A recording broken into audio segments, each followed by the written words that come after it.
हाँ, तो दोस्तों इस वीडियो के अंदर हम इंडीजीन के आईपीओ के बारे में बात करेंगे और जानेंगे कि इस आईपीओ के अंदर आपको कितना लिस्टिंग गेन मिल सकता है और आपको इस आईपीओ के अंदर अप्लाई करना चाहिए या नहीं। चलिए शुरू करते हैं। तो देखिए, सबसे पहले अगर हम यहाँ पे आईपीओ की डिटेल्स के बारे में अगर हम बात करेंगे तो ये जो आईपीओ में 6 मई को स्टार्ट होता हुआ नजर आएगा, यानी कि जो अगला मंडे होगा उस दिन ये आईपीओ में स्टार्ट होता हुआ नजर आएगा और 8 मई को ये आईपीओ में क्लोज होता हुआ नजर आएगा। अगर हम लिस्टिंग की अगर हम बात करेंगे तो आई थिंक अराउंड 13 तारीख के लगभग ये कंपनी हमें लिस्ट होती हुई नजर आएगी। अगर हम इशू साइज की अगर हम बात करेंगे तो लगभग 1840 करोड़ के लगभग का इशू साइज हमें यहाँ पे नजर आता है। इसमें से अगर हम फ्रेश इशू की अगर हम बात करेंगे, यानी कि कितना पैसा कंपनी के पास में जाएगा, यहाँ पे 760 करोड़ के लगभग का फ्रेश इशू हमें यहाँ पे कंपनी का नजर आता है। और अराउंड अगर हम ऑफर फॉर सेल की अगर हम बात करेंगे तो 1081 करोड़ के लगभग का ऑफर फॉर सेल हमें यहाँ पे कंपनी का नजर आता है। तो यहाँ पे ये जो पैसा है यहाँ पे कंपनी के प्रमोटर्स और जो कुछ प्राइवेट इक्विटी इन्वेस्टर्स हैं उनके पास में हमें यहाँ पे जाता हुआ नजर आएगा। अगर हम प्राइस बैंड के बारे में अगर हम बात करेंगे तो 452 के कट ऑफ प्राइस पे ये कंपनी हमें शेयर्स देती हुई नजर आ रही है और एक लॉट के अगर हम नंबर ऑफ शेयर्स की अगर हम बात करेंगे तो 32 शेयर्स का लॉट साइज हमें यहाँ पे कंपनी का नजर आता है। यानी कि अगर आपको आईपीओ में अप्लाई करना है तो 32 शेयर्स के ये लॉट साइज के अंदर आपको यहाँ पे आईपीओ के अंदर अप्लाई करना पड़ेगा। अब अगर हम यहाँ पे रिटेल कोटा की अगर हम बात करेंगे तो अराउंड 35% के लगभग का रिटेल कोटा में यहाँ पे नजर आता है, यानी कि लगभग 650 करोड़ के लगभग का रिटेल कोटा है। यानी कि लगभग अगर 4-5 हज़ार करोड़ की डिमांड अगर ये आईपीओ के नगर में देखने को मिलती है तो उसके हिसाब से around 7 to 8 times max to max 9 times हमें आईपीओ सब्सक्राइब होता हुआ नजर आ सकता है। अब अगर हम यहाँ पे कंपनी के बारे में अगर हम बात करेंगे तो ये जो कंपनी है डिजिटल सर्विसेज और बायोटेक से रिगार्डिंग यहाँ पे जो सर्विसेज होती है वो ये कंपनी हमें फार्मा कंपनीज को प्रोवाइड करवाती हुई नजर आती है। अगर हम क्लाइंटेल की अगर हम बात करेंगे तो लगभग 65 से भी ज़्यादा क्लाइंट्स हमें यहाँ पे अभी कंपनी के करंटली नजर आते हैं, क्योंकि डेफिनेटली देखा जाए अच्छी बात है। और यहाँ पे मोस्टली यहाँ पे जो बड़ी बड़ी जो फार्मा कंपनीज है वो हमें यहाँ पे कंपनी की कस्टमर्स नजर आती है, डेफिनेटली वो एक अच्छी बात हमें यहाँ पे ये कंपनी की नजर आती है।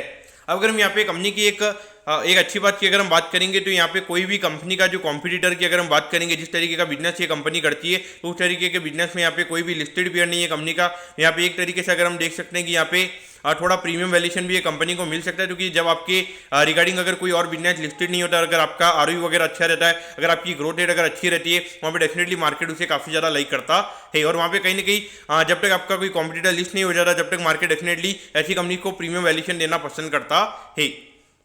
अब अगर हम यहाँ पे कंपनी के वैल्यूएशन की अगर हम बात करेंगे तो देखिए लगभग 10,800 करोड़ के मार्केट कैप पे ये कंपनी का आईपीओ में आता हुआ नजर आ रहा है। तो उसके हिसाब से अगर हम देखेंगे तो ये साल लगभग 320 करोड़ के लगभग कंपनी का पैट हो सकता है। तो उसके हिसाब से अगर हम बात करेंगे तो अराउंड 33-34 टाइम्स के पी रेशियो पे ये कंपनी का आईपीओ में आता हुआ नजर आ रहा है। तो देखिए एक तरीके से कोई लिस्टेड पेयर नहीं है। अगर हम ग्रोथ वाइज अगर हम बात करेंगे पिछले 4-5 साल से लगातार कंपनी की ग्रोथ रेट की अगर हम बात करेंगे, प्रॉफिट ग्रोथ यहाँ पे लगभग अराउंड 25-30% की ग्रोथ लगातार यहाँ पे कंपनी हमें दिखाती हुई नजर आ रही है। तो पॉइंट ऑफ व्यू से डेफिनेटली अगर इतनी बढ़िया ग्रोथ और वहाँ पे वैल्यूएशन वाइज यहाँ पे अगर एक नॉर्मल काइंड ऑफ वैल्यूएशन पे कंपनी का आईपीओ आ रहा है तो वहाँ पे डेफिनेटली मार्केट इसे लाइक करता हुआ नजर आएगा। अगर हम ग्रे मार्केट की भी अगर हम बात करेंगे तो ऑलरेडी अराउंड 40% के लगभग का ग्रे मार्केट हमें भी ट्रेड होता हुआ नजर आ रहा है। यानी कि ग्रे मार्केट ऑलरेडी हमें ये इंडिकेट कर रहा है कि लगभग यहाँ पे 6,000 रुपये के लगभग आपको यहाँ पे लिस्टिंग पे मिल सकता है।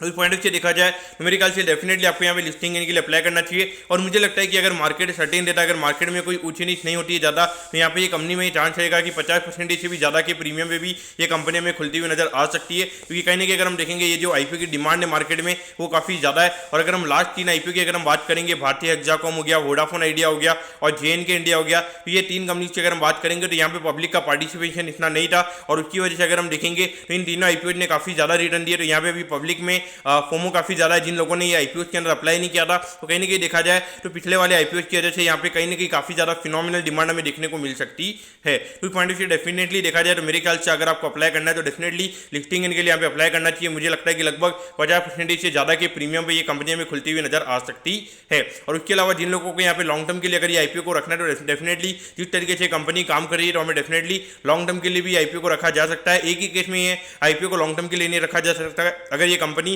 100% से भी ज़्यादा के प्रीमियम पे अगर बाई चांस अगर ये कंपनी लिस्ट हो जाती है तो वहाँ पे डेफिनेटली इसको मेरे ख्याल से लॉन्ग टर्म के लिए अवॉइड करना ही सही रहेगा। तो दोस्तों मैं कहता हूँ कि इंडीजीन के आईपीओ के बारे में आपको सब कुछ समझ में आ गया होगा। अगर आपकी कोई भी क्वेरीज है आप कमेंट कीजिए, मैं जरूर आपके कमेंट पर रिप्लाई करूंगा।